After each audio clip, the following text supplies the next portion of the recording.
Finally, they entered Siwa. Even today, it's another world from the Egypt of the Nile Valley. A strange and magical place.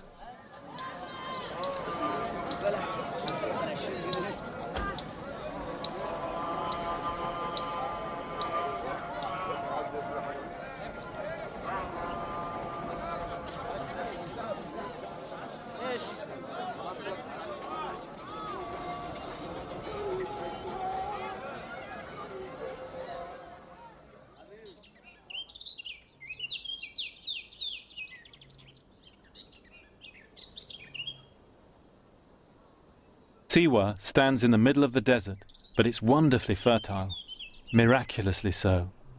Not surprising then that for so long people came here expecting miracles. For here on the sacred hill, the god Ammon, Zeus to the Greeks, was believed to speak directly to mankind.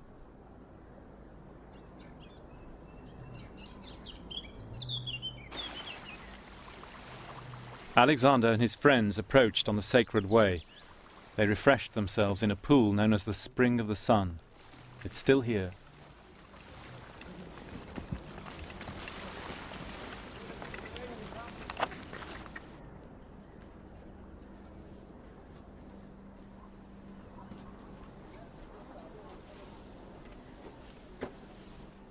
He set foot on the sacred path with Hephaestion and his closest companions, their clothes still dust-streaked from the desert.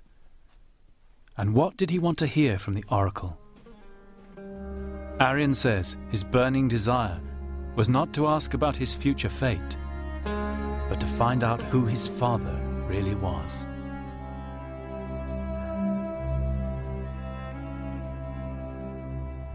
The oracle shrine stands on top of the hill. It's perhaps the only place on earth where you can trace his footsteps right up to the door. He stood on this spot and looked in at the gilded barge and the strange gold statue of the god Ammon, whose eyes met his. Alexander stepped forward and asked his questions. The answer was delivered by the priests, written on papyrus, literally a letter from heaven. As they gave it to him, they greeted him in Greek as the Son of God. That was all he needed to hear.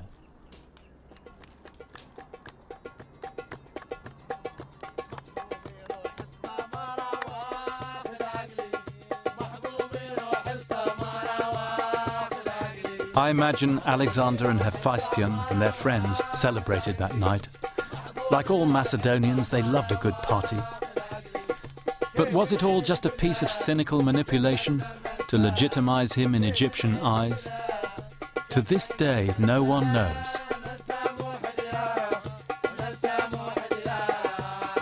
He may not have believed that he was literally the Son of God, but this was a man obsessed with his own myth, creating it as he went along. And what happened here surely must have appealed to his sense of destiny.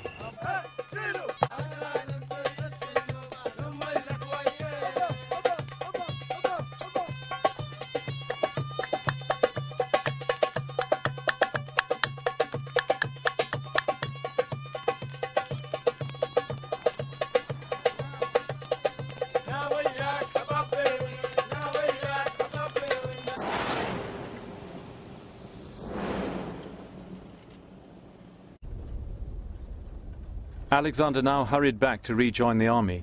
I suppose the Siwa episode tells us that Alexander always journeyed with one eye on the here and now, and the other on eternity. He was an opportunist and a visionary rolled into one, which made him very unpredictable and dangerous.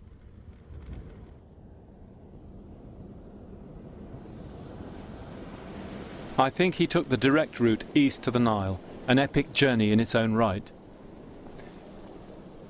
And it's in one of the lonely oases on this route that we found the first evidence of Alexander as God King.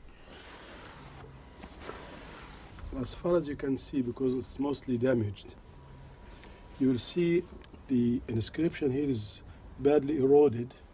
You can still see a certain cartouche here.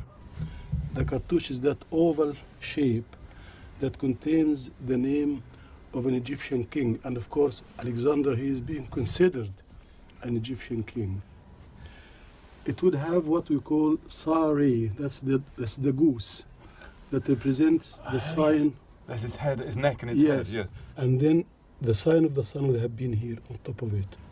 So it would be the son of the good ray, then another cartouche that will have his name. You can just manage to see some traces saying Alexandrus. And how far did all this go to his head? I suspect it's not a question we can answer in 20th century terms. But now there need be no limit on his ambitions. Alexander the Great was one of these characters that sometimes he does things that looks out of the normal for normal persons like you and me. But Alexander was not a normal person. He's one of these people who lived very, very short, but he left his stamp not only on the history of ancient times, but on the history of mankind.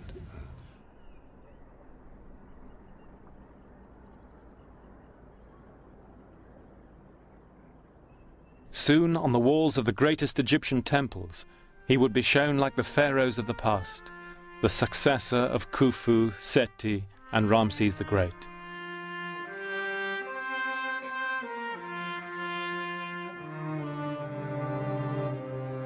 And in Luxor, in the Holy of Holies, the 24-year-old Macedonian appears honoring his father Ammon and pouring libations over the phallus of the god Min.